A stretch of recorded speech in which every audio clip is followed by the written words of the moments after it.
عليهم ولا هم يحزنون الذين آمنوا وكانوا يتقون. صدق الله مولانا العظيم وبلغنا رسوله النبي الكريم الأمين الرؤوف الرحيم. إن الله وملائكته يصلون على النبي يا أيها الذين آمنوا صلوا عليه وسلموا تسليما. الصلاة والسلام عليك يا سيدي يا رسول الله وعلى آلك وأصحابك يا سيدي يا حبيب الله. الصلاة والسلام عليك يا سيدي يا نبي الله وعلى آلك وأصحابك يا سيدي يا نور الله. اللہ رب العزت جل وعلا کے فضل و توفیق سے آج انشاءاللہ العزیز ہم آپ کے سامنے حضرت سیدنا امام حسن المجتبی رضی اللہ تعالی عنہ آپ کا تذکرہ کرنے کی سعادت حاصل کریں گے، اور آپ کا تذکرہ حضرت سیدنا علی بن عثمان حجویری المعروف داتا گنج بخش رحمۃ اللہ تعالی علیہ ان کی کتاب کشف المحجوب شریف سے پیش کرنے کا سلسلہ جو ہے وہ کریں گے. چونکہ یہ جو مہینہ ہے سفر المظفر کا، اس مہینے کے آخری عشرے میں بہت سارے مشائخ اولیاء کاملین کے ایام ہائے وصال ہیں. حضرت سیدنا امام حسن رضی اللہ تعالی عنہ کا 28 سفر المظفر کو آپ کی شہادت ہے. حضرت امام ربانی مجدد الفسانی الشیخ احمد سرہندی فاروقی رحمۃ اللہ تعالی علیہ ان کا یوم وصال عرس مبارک آج ہے. اسی طریقے سے کل یعنی کہ 29 سفر کو تاجدار گولڑا شریف پیر میر علی شاہ رحمۃ اللہ تعالی علیہ ان کا یوم وصال ہے. اور ابھی جو 2 دن پہلے حضرت سیدنا اعلیٰ حضرت مجدد دین و ملت الشاہ امام احمد رضا خان رحمۃ اللہ تعالی علیہ ان کا جو ہے وہ عرس مقدس ہوا. اور اہل لاہور کے لیے جو 28 19 اور 20 سفر یہ داتا صاحب رحمۃ اللہ تعالی علیہ کا عرس شریف جو وہ ہوتا ہے. تو اس اعتبار سے داتا صاحب کی کتاب سے ہم جو ہے وہ امام حسن رضی اللہ تعالی عنہ کا جو تعلیمات ہیں اور آپ کی جو تعارف ہے وہ پیش کرنے کی سعادت حاصل کریں گے. معزز حاضرین، یہ یاد رکھیے کہ اولیاء کاملین عمومی طور پر عامت الناس میں ان کا صرف عقیدت، صرف احترام اور محض عقیدت کا سلسلہ ان کے لحاظ سے طبیعتوں میں ہوتا ہے، اور ان کے اصل مقام کو جاننا، پہچاننا اور اصل جو ان سے تعلق ہے، جن سے جو اصل ذمہ داری ہے، ان کو عامت الناس میں سمجھا نہیں جاتا.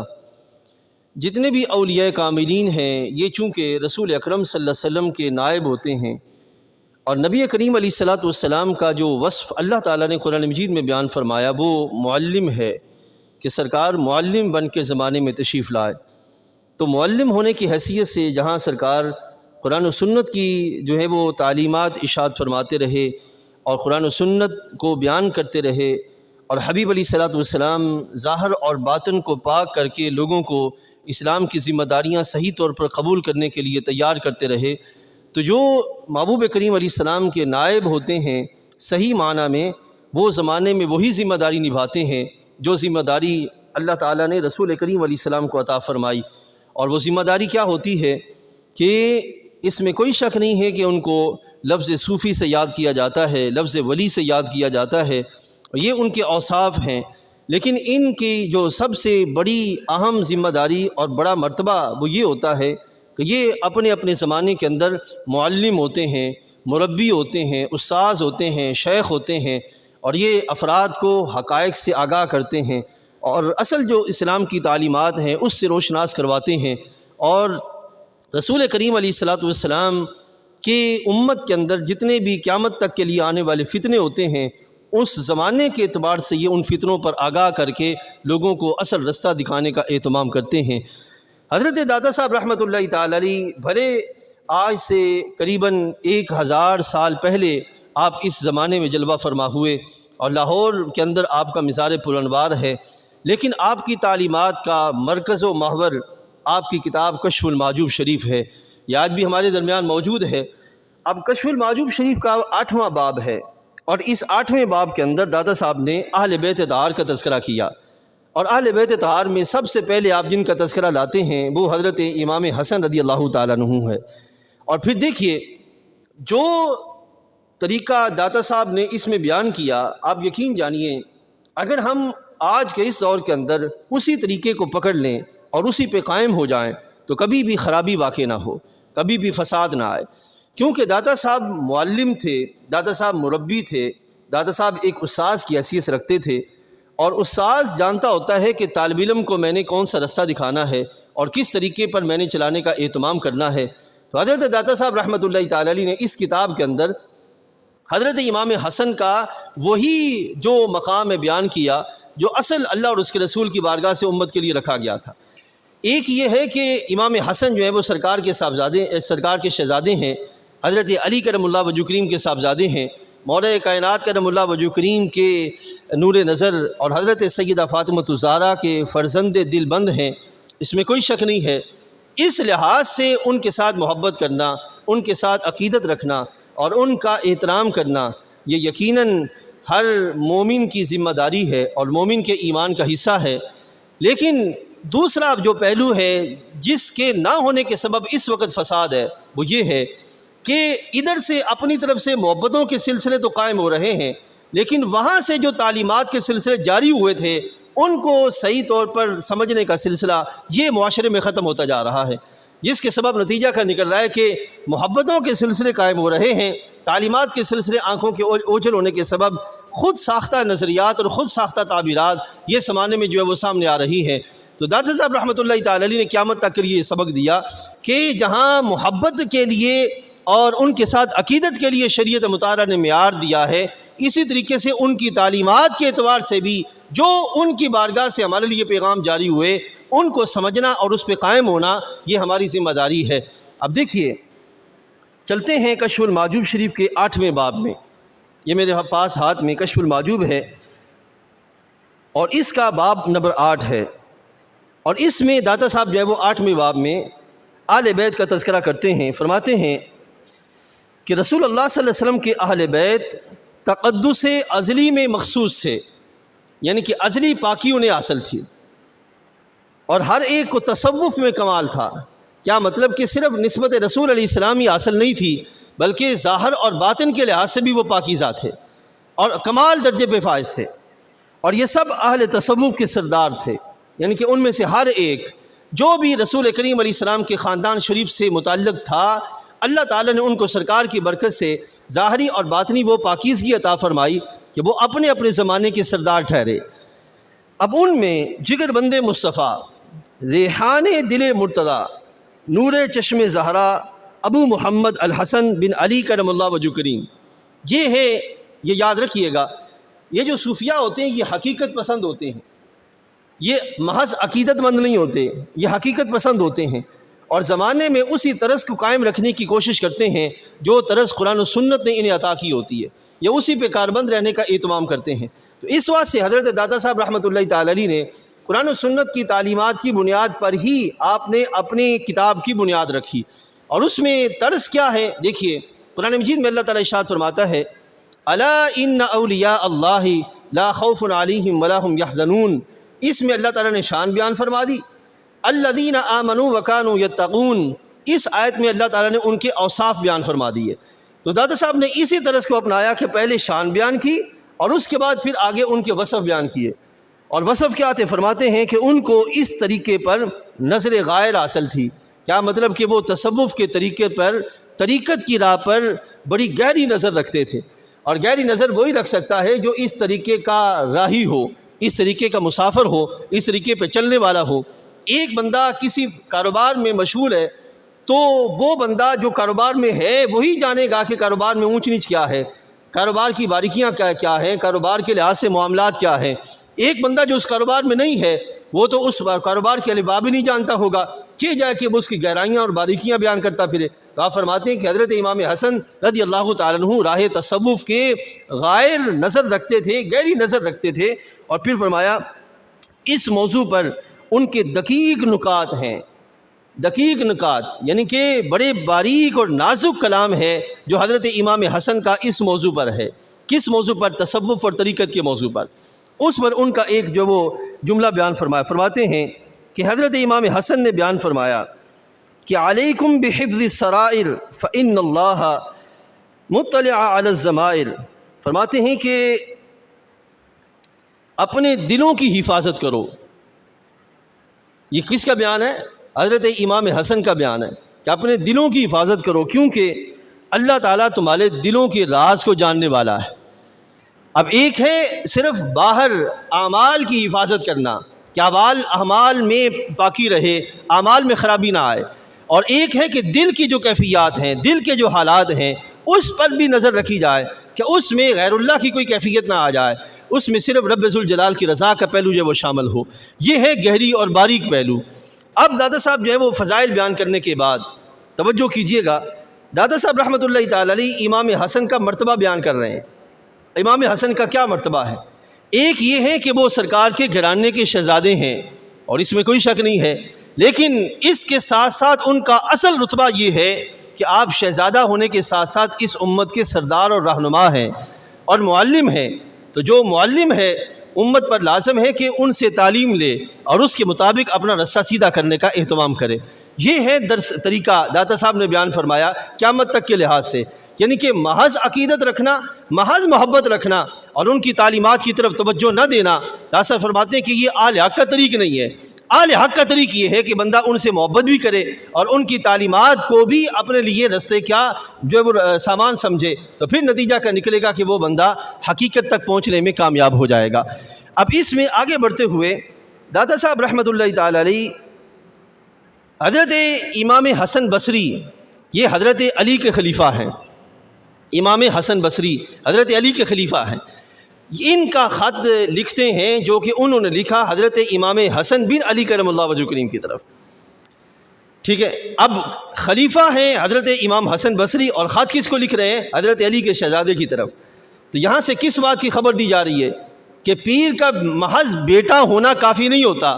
بلکہ جس رستے پر چل کر پیر نے بلند مقام حاصل کیا اسی رستے پر چلنے کے لیے مرید اور جو اولاد ہے اس کو بھی چلانا لازم ہے، تاکہ آگے چل کر وہ اس رستے کو صحیح طور پر سنبھال سکے اور ہدایت کی وہ شمع جو کہ باپ نے اجاگر کی، جلائی، وہ شمع اسی طرح جلتی رہے قرآن و سنت کے مطابق جس طرح باپ نے جلائی تھی. یہ ہے داتا صاحب کا جو انداز. اور سوال پوچھا جا رہا ہے حضرت حسن بصری سے،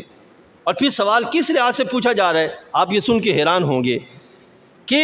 اس زمانے میں مختلف گروہ پیدا ہو گئے تھے، مسلمانوں کے اندر کلمہ گو مختلف گروہ پیدا ہو گئے تھے، اور ہر جو گروہ تھا اس کے الگ الگ نظریات تھے،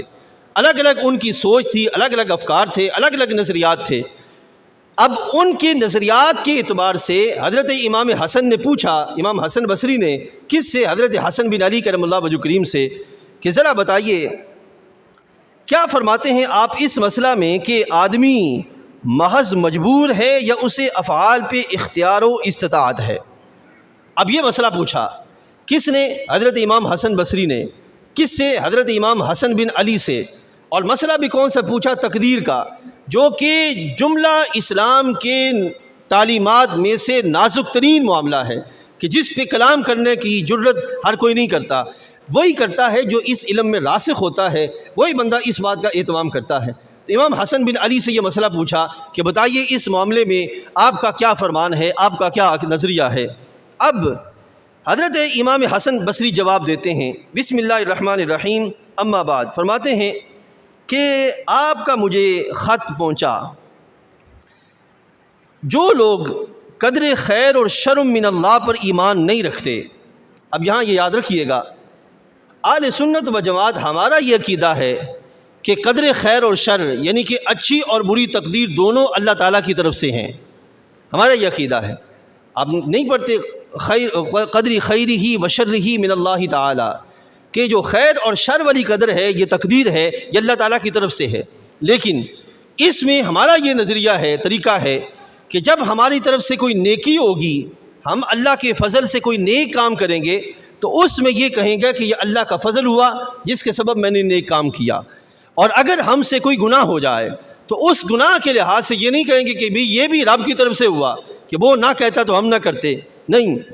اس کو منسوب کیا جائے گا نفس کی شامت کی طرف کہ یہ میرے نفس کے سبب ہوا۔ اللہ تعالیٰ تو گناہ پسند نہیں کرتا، اور وہ نہ ہی لوگوں کو گناہ کی دعوت دیتا ہے، وہ دعوت دیتا ہے نیکی اور خیر کی۔ تو جب نیکی ہوگی اس کو اللہ کی طرف کہا جائے گا کہ یہ رب تعالیٰ کی طرف سے ہوئی، اور جو شر ہے اس کو نفس کی شامت سمجھا جائے گا۔ اور یہ قرآن مجید میں بھی ہے، رب تعالیٰ فرماتا ہے ما اصابک من حسنۃ فمن اللہ، کہ جب کوئی نیکی پہنچے تو وہ کس کی طرف سے ہے؟ اللہ کی طرف سے ہے۔ وما اصابک من سیئۃ فمن نفسک، اور جب کوئی برائی پہنچے تو وہ تمہارے نفس کی شامت ہے۔ تو فرماتے ہیں کہ آپ کا خط ملا، جو لوگ قدر خیر اور شر پر ایمان نہیں رکھتے، یہاں یہ بھی یاد رکھیے گا، نبی علیہ الصلوۃ والسلام نے تقدیر کا انکار کرنے والوں کو اس امت کا مجوسی کہا ہے کہ وہ اس امت کے مجوسی ہیں جو تقدیر کا انکار کرتے ہیں۔ اور پھر دوسری طرف حضرت سیدنا عبداللہ بن عمر رضی اللہ تعالیٰ عنہ، ان سے کسی نے آ کے کہا کہ عراق میں ایک ایسا گروہ ہے جو باقی سب کچھ کرتا ہے لیکن تقدیر پر ایمان نہیں رکھتا۔ تو حضرت عبداللہ بن عمر رضی اللہ تعالیٰ عنہ نے ارشاد فرمایا کہ ان سے جا کے کہہ دو کہ عبداللہ بن عمر ان سے بیزار ہے۔ کیا مطلب کہ یہ اسلام کا طریقہ نہیں ہے کہ اسلام کے بعد چیزوں کو مانا جائے اور بعد کو نہ مانا جائے۔ اسلام کا یہ طریقہ ہے کہ اسلام کے سبھی پہلوؤں کو ماننا اور اس طرح ماننا جیسے رب تعالیٰ نے حکم دیا ہے اور اس کے رسول علیہ السلام نے بیان فرمایا ہے۔ تو یہ دادا صاحب حضرت امام حسن بصری کا قول کہتے ہیں کہ جو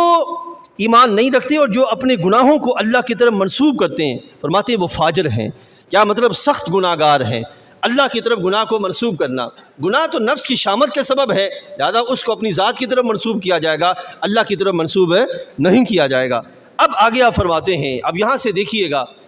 یہ جو مشائخ ہمارے گزرے ہیں، آج ہم جن کا تذکرہ کر رہے ہیں، حضرت امام حسن بن علی کرم اللہ وجہ کریم کا، اور کتاب ہے کشف المعجوب شریف۔ تو یہ سارے لوگ اپنے اپنے زمانے میں نہ صرف اہل علم تھے بلکہ اپنے زمانے کے اندر جتنے بھی غلط نظریات رکھنے والے گروہ تھے ان کی حقیقتوں کو جاننے والے اور ان کی حقیقتوں کے بارے میں لوگوں کو آگاہ کرنے والے کہ زمانے میں کون کس طرح غلطی پر ہے اور ہم نے سیدھا رستہ کیسے اپنانا ہے، یہ باقاعدہ ان چیزوں سے آگاہ کرتے تھے۔ فرماتے ہیں کہ قدریہ جماعت کا مذہب انکار تقدیر ہے۔ اب ایک ہے محض عالم ہونا اور ایک ہے عالم ہونے کے ساتھ ساتھ مخالف گروہوں کے نظریات پر گہری نظر رکھنا تاکہ ان کے کسی بھی طرح شر سے اپنے جو سیدھے رستے پر چلنے والے لوگ ہیں ان کو بچانے کا اہتمام کیا جائے۔ یعنی کہ ایک ہوتا ہے سیدھی بات کرنا اور کسی کے بارے میں کچھ نہ کہنا، اور دوسرا ہے بات بھی سیدھی کرنا اور جو باطل گروہ ہے ان کی حقیقت کو سمجھ کر ان کی حقیقت کو بیان کرنے کا اہتمام کرنا تاکہ جو ہے وہ اپنے لوگوں کو غلطی سے بچنے کا اہتمام کیا جائے اور ان کو بچایا جائے۔ فرماتے ہیں قدریہ جماعت کا مذہب ہے انکار تقدیر، اور جبریہ جماعت گناہوں کو اللہ کی طرف منسوب کرتے ہیں۔ دو گروہ بیان کیے، قدریہ جبریہ، کہ قدریہ جماعت کا مذہب کیا ہے کہ وہ تقدیر کا انکار کرتے ہیں، اور جبریہ جماعت کا مذہب کیا ہے وہ گناہوں کو اللہ کی طرف منسوب کرتے ہیں۔ فرماتے ہیں بندہ یعنی کہ میں، آپ اپنی بات کرتے ہیں، بندہ خدائے عز و جل کی جانب سے ملی ہوئی استطاعت تک،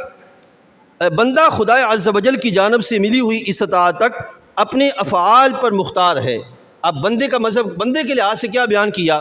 کہ انسان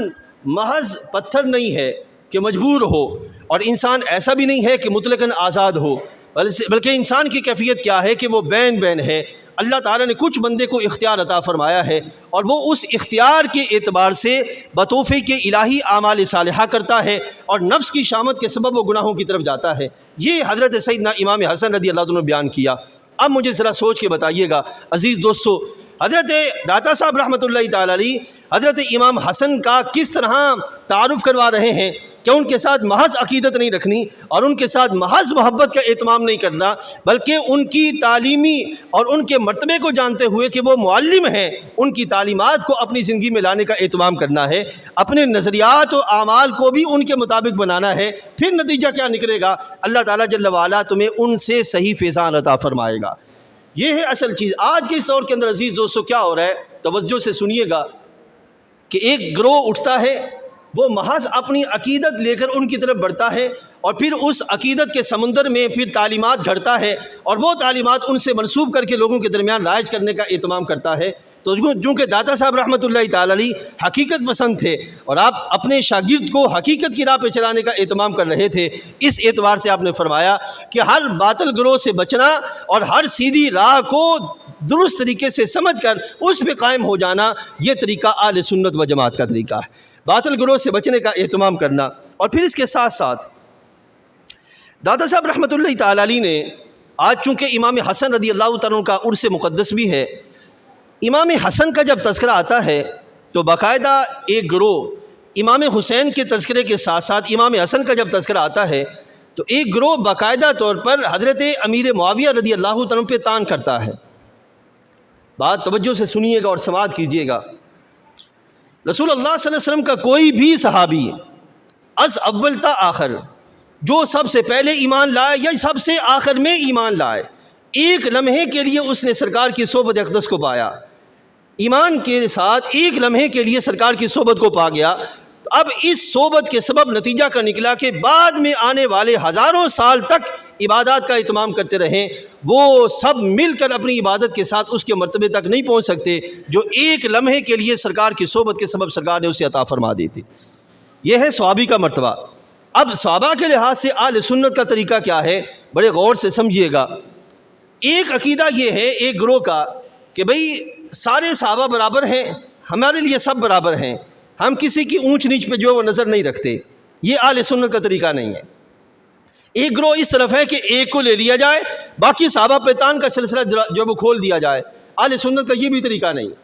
اہل سنت کا طریقہ کیا ہے کہ سارے صحابہ از اول تا آخر جو سرکار کی بارگاہ میں ایمان لایا، منافقین کو نکال کر، وہ صحابی کا اطلاق ہم جس پہ کر رہے ہیں وہ شرعی آدمی ہے، وہ شرعی طور پر جس پر جو ہے وہ لفظ صحابیت کا اطلاق ہوتا ہے، ان پر قرآن مجید کے اندر اور حدیث طیبہ میں لغوی اعتبار سے بھی ایسے لوگوں کو صحابی کہا گیا ہے جو سرکار کے زمانے میں پائے گئے، وہ کلمہ گو تھے لیکن دل میں نفاق رکھتے تھے، ان کو بھی صحابی کہا گیا لغوی طور پر۔ لیکن ہم جب بات کرتے ہیں صحابی کی تو وہ اس کی بات ہوتی ہے جو شرعی طور پر تقاضوں کو پورا کرنے والا ہو، ہم اس کی بات کرتے ہیں۔ تو محبوب کریم علیہ الصلوۃ والسلام کے سارے صحابہ ایک تو شرف صحابیت میں برابر اور دوسرا رتبے کے اعتبار سے برابری نہیں ہے۔ رتبے میں سب سے پہلے ہیں جناب صدیق اکبر، پھر فاروق اعظم، پھر عثمان غنی، پھر مولا کائنات کرم اللہ وجہ کریم، اس طرح پھر عشرہ مبشرہ، اس طرح درجہ بدرجہ صحابہ کا سلسلہ جو ہے وہ آگے آتا ہے۔ اور جہاں تک تعلق ہے حضرت سیدنا امام علی کرم اللہ وجہ کریم کا اور حضرت امیر معاویہ کا رضی اللہ تعالیٰ عنہ، تو ہمارا یہ عقیدہ ہے، یہ بات واضح رہے، صحابی ہونے میں دونوں برابر ہیں، لیکن مقام اور مرتبہ کے لحاظ سے اگر کوئی بندہ مقام امیر معاویہ سے مقام حضرت علی کی طرف کرم اللہ وجہ کریم ایک تیز رفتار گھوڑے پر بیٹھ کر سائے میں تیزی کے ساتھ سفر شروع کر دے، 500 سال تک سفر کرتا رہے، تو 500 سال کے بعد بھی وہ اس مقام تک نہیں پہنچ سکتا جو مقام رب تعالیٰ نے مولا کائنات کو عطا فرمایا ہے۔ اتنا فرق ہے حضرت سیدنا علی اور حضرت امیر معاویہ رضی اللہ عنہ کے مقام کے اعتبار سے، اور جہاں تک تعلق ہے صحابیت کے اعتبار سے تو شرف صحابیت میں دونوں برابر ہیں۔ یہ اہل سنت کا طریق ہے، اہل سنت کا عقیدہ ہے، اس کو آپ نے سمجھنا ہے۔ یہ یاد رکھیے گا، اس دور میں ایک گروہ تو ہے ہی وہ جو کہ حضرت علی کی محبت میں چلنے والا، نام نہاد اور پھر صحابہ پہ طعن کا رسہ کھولنے والا ہے، اور ایک اب ایک گروہ پیدا ہو گیا ہے جو کہ اشارتاً کنایتاً صحابہ کرام پہ طعن کرتا ہے، کبھی کسی پر، کبھی کسی پر، کبھی کسی پر۔ ہمارا اہل سنت کا طریقہ یہ ہے کہ نہ ہم کسی صحابی پہ طعن کریں گے، نہ اہل بیت اطہار کی محبت سے آنکھیں چرائیں گے، بلکہ ان کی محبت کو اپنی آنکھوں کا سرما بنا کر اور ان کی تعظیم کو اپنے دل میں سجا کر اللہ اور اس کے رسول کی بارگاہ کی رضا حاصل کرنے کا اہتمام کریں گے۔ یہ ہمارا عقیدہ ہے اور اس پہ اپنے قائم رہنے کا اہتمام کرنا ہے۔ اب یہاں پر جب حضرت سیدنا امیر معاویہ کا تذکرہ آتا ہے تو زبان درازی کرتے ہیں اور نہ جانے کیا کیا کچھ کہا جاتا ہے، اور خاص طور پر حضرت امام حسن کے جو صلح والا معاملہ ہے، اس صلح والے معاملے کے اندر حضرت امیر معاویہ پہ طعن کیا جاتا ہے کہ جی انہوں نے صلح کی شرائط پوری نہیں کی، انہوں نے صلح کے لحاظ سے یہ معاملہ نہیں کیا، یہ معاملہ نہیں کیا۔ عزیز دوستو یاد رکھیے گا، آپ جب ایسی تاریخ پڑھیں یا سنیں واٹس ایپ پر یا یوٹیوب پر کہیں کسی مقام پر، تو اس کو اپنے ذہن میں جگہ دیجئے کہ حضرت سیدنا امام حسن رضی اللہ تعالیٰ عنہ کے لحاظ سے یہ جو صلح والی شرائط کا سلسلہ بیان کیا جاتا ہے، یہ ساری کی ساری تشیع کی راہ سے نکلی ہوئی باتیں ہیں۔ اہل سنت میں اس طرح کوئی عمل دخل نہیں ہے۔ اہل سنت میں اس کا کوئی عمل دخل نہیں ہے۔ حضرت سیدنا امام حسن نے باقاعدہ خلافت حضرت امیر معاویہ کو پیش کی، اور پیش کرنے کے بعد آپ نے باقاعدہ ان کی امارت کو قبول کیا، اور جتنے سال آپ زندہ رہے آپ باقاعدہ ان کی طرف سے آنے والے تحفوں کو قبول کرتے رہے، اور باقاعدہ اس طرح اپنی زندگی گزارنے کا اہتمام کرتے رہے۔ اب داتا صاحب کی کشف المحجوب شریف سے آپ کے سامنے لاتا ہوں۔ تذکرہ تھا حضرت سیدنا امام حسین کا، امام حسن کے تذکرے کے بعد امام حسین کا تذکرہ ہے، اور امام حسین کے تذکرہ میں آپ جس انداز سے تذکرہ کرتے ہیں، صوفی کی یہ شان ہوتی ہے، جو صحیح صوفی ہوں، صحیح صوفی کی یہ شان ہوتی ہے کہ وہ دریا کو کوزے میں بند کر دیتے ہیں، بڑی بڑی بات کو چھوٹے چھوٹے جملے میں بیان کر دینا، یہ صوفی کی شان ہے، چونکہ صوفی نائب رسول اللہ صلی اللہ علیہ وسلم ہوتا ہے صحیح معنی میں، اور رسول کریم علیہ الصلوۃ والسلام کی شان ہے کہ آپ کا معنی مختصر، کلام مختصر مگر معنی بہت زیادہ ہے۔ آپ دیکھیں تو صحیح کہ ایک ایک سرکار کی حدیث طیبہ پر کئی جلدوں پر باقاعدہ شروحات لکھی گئیں۔ یہ سرکار کی شان ہے کہ جملہ ایک ہے، معنی بہت زیادہ ہے، یہ سرکار کی شان ہے۔ اب اسی طرح صوفی بھی یہی انداز اپناتا ہے کہ وہ عقل کامل لیے ہوئے، حکمت کے سارے پہلوؤں کو نظر میں رکھتے ہوئے وہ جب کلام کرتا ہے تو جملہ مختصر ہوتا ہے لیکن ساری حقیقت اس میں بیان کر دی جاتی ہے۔ داتا صاحب رحمۃ اللہ فرماتے ہیں جب حضرت سیدنا امام حسین کا تذکرہ کرتے ہیں، اس تذکرہ میں فرماتے ہیں کہ جب تک حق ظاہر تھا، جملوں پر لفظوں پہ توجہ کیجیے گا، جب تک حق ظاہر تھا آپ مطابعت حق میں مصروف رہے، اور جب حق مفقود ہوا شمشیر بدس میدان میں نکل آئے، اور خدا کی راہ میں سر قربان کیے بغیر آرام نہ کیا۔ اب مجھے ذرا سوچ کے بتائیے گا، یہ ایک جملہ ہے، جب تک حق ظاہر تھا آپ مطابعت میں رہے، اور جب حق مفقود ہوا، یہ لفظ جب زمانے کی بات کر رہا ہے کہ جب تک حق ظاہر تھا، تو خود سوچئے حضرت امام حسین کا سارا دور اٹھا کے دیکھیں، اس سارے دور کے اندر کسی ایک دور میں بھی حضرت سیدنا امیر معاویہ کے خلاف آپ نے تلوار نہیں اٹھائی، بلکہ آپ اپنے مقام پر اتباع حق میں مصروف رہے، رب ذوالجلال کی بندگی میں جو ہے وہ باقی رہے، اپنا سلسلہ پورا ہوتا رہا۔ تلوار کب اٹھائی؟ جب حضرت امیر معاویہ کے بعد یزید کا دور آیا، تلوار تب اٹھائی۔ تو حضرت داتا صاحب اس دور کی بات کرتے ہیں کہ جب حق مفقود ہوا، اب سوچئے گا کہ کتنے ستھرے انداز میں حضرت امیر معاویہ کی شان بھی بیان کر دی اور یزید کی حقیقت کو بھی بیان کر دیا۔ یہ ہے انداز صوفی کا کہ حق غالب تھا، حق ظاہر تھا حضرت امیر معاویہ کے دور میں، اس اعتبار سے ان پہ کسی طرح کا کوئی طعن نہیں ہوگا، اور حق مفقود ہوا کس کے دور میں آ کر؟ یزید کے دور میں آ کر۔ تو حضرت داتا صاحب فرماتے ہیں جب حق مفقود ہوا تو شمشیر بدس میدان میں نکل آئے، اور خدا کی راہ میں سر قربان کیے بغیر آرام نہ کیا۔ یہ ہے وہ انداز داتا صاحب رحمۃ اللہ تعالی علیہ کا۔ اس اعتبار سے عزیز دوستو، میں آپ سے پوچھتا ہوں، ذرا سوچ کے بتائیے، داتا صاحب رحمۃ اللہ تعالی علیہ ستھرا عقیدہ، پاکیزہ اعمال کے ساتھ اللہ کی بارگاہ میں پیش ہوئے، اس انداز کے ساتھ پیش ہوئے کہ ان کی پیشی کو قبول بھی کیا گیا، اور قیامت تک کے لیے ان کی قبر انور کو روشن چراغ بھی بنا دیا گیا۔ آج بھی ان کی قبر انور روشن ہے، سلامت ہے، ان کے نام سے سکون ملتا ہے، اور ان کے پاس بیٹھنے سے اللہ تعالی رحمت عطا فرماتا ہے۔ یہ ایسا ستھرا معاملہ ہے جو کہ سرکار دو عالم صلی اللہ علیہ وسلم کی برکت سے، اور یہ اسی بندے کو نصیب ہوگا جس بندے کو سرکار کی قبر انور پر سکون نصیب ہوتا ہے، اسی بندے کو آگے پھر سرکار کے نائبین کی قبر انور پر بھی سکون کی کیفیت جو میسر آئے گی۔ تو عزیز دوستو، جن کا اس وقت ستھرا عقیدہ تھا وہ آج بھی ستھرے عقیدے کے ساتھ اسی طرف ہی دعوت دے رہے ہیں، اور اگر وہ عقیدہ ستھرا ہے تو آج ہم پر بھی لازم ہے کہ اسی ستھرے عقیدے پہ قائم رہے، اور اس ستھرے عقیدے کا نام اہل سنت و جماعت ہے۔ اہل سنت پہ قائم رہنا اور اسی کی اتباع میں اپنی زندگی کو پورا کرنے کا اہتمام کرنا، عزیز دوستو، اسی میں دنیا میں بھی خیر ہے اور آخرت میں بھی خیر ہے۔ اب میں یہ بات ختم کیے دیتا ہوں چونکہ وقت اوپر جا رہا ہے۔ یہ جو دن ہے آخری عشرہ سفر کا، اس آخری عشرے میں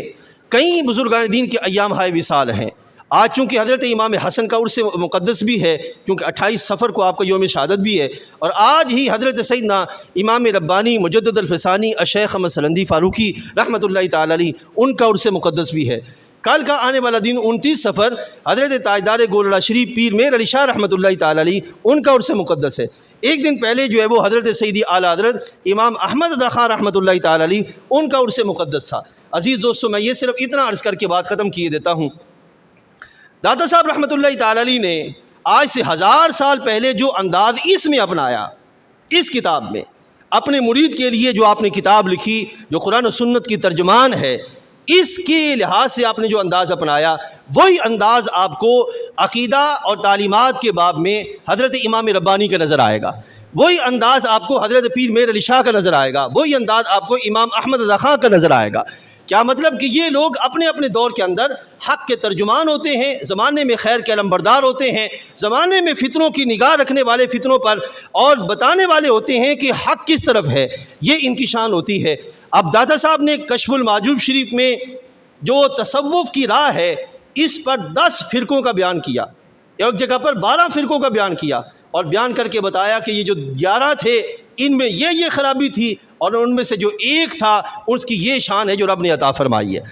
اسی طریقے سے حضرت امام ربانی نے بھی یہی انداز اپنایا، حضرت سیدنا پیر میر علی شاہ نے بھی یہی انداز اپنایا۔ تو ضرورت عزیز دوستو اس بات کی ہے کہ محض عقیدت رکھنے کی بجائے،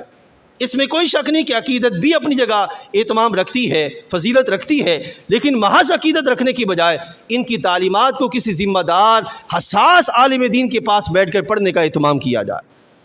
یہ اس وقت اشد ضرورت ہے۔ جس طرح قرآن و سنت کو بغیر کسی عالم دین کے پڑھنا، میں واضح لفظوں میں آج بولوں گا، قرآن و سنت ہدایت ہے، لیکن زمانے میں جس بندے کے پاس فکر کی درستگی نہیں ہوگی، اگر وہ بندہ قرآن و سنت پڑھے گا تو گمراہ ہو جائے گا۔ اسی طریقے سے جو بندہ قرآن و سنت کی تعلیمات کو صحیح طور پر کسی عالم دین کے پاس بیٹھ کے پڑھے اور پھر ان کتابوں کو بھی پڑھے، تو وہ دیکھے گا کہ یہ کتابیں ہر دور کے اندر قرآن و سنت کی روشنی کو لوگوں کے درمیان عام کرنے والی اور حقیقت کو بتانے والی ہیں کہ اس دور میں کیا کیا فتنے آ گئے ہیں، اور ان فتنوں کے ادوار میں درست رستہ اہل سنت و جماعت کا ہے۔ یہ ہے میرے بھائیوں اس کتاب کا انداز اور داتا صاحب رحمۃ اللہ تعالی علیہ کا طریقہ۔ اللہ تعالیٰ جل وعلا ہمیں خیر پر قائم رہنے کی توفیق عطا فرمائے۔ وآخر دعوانا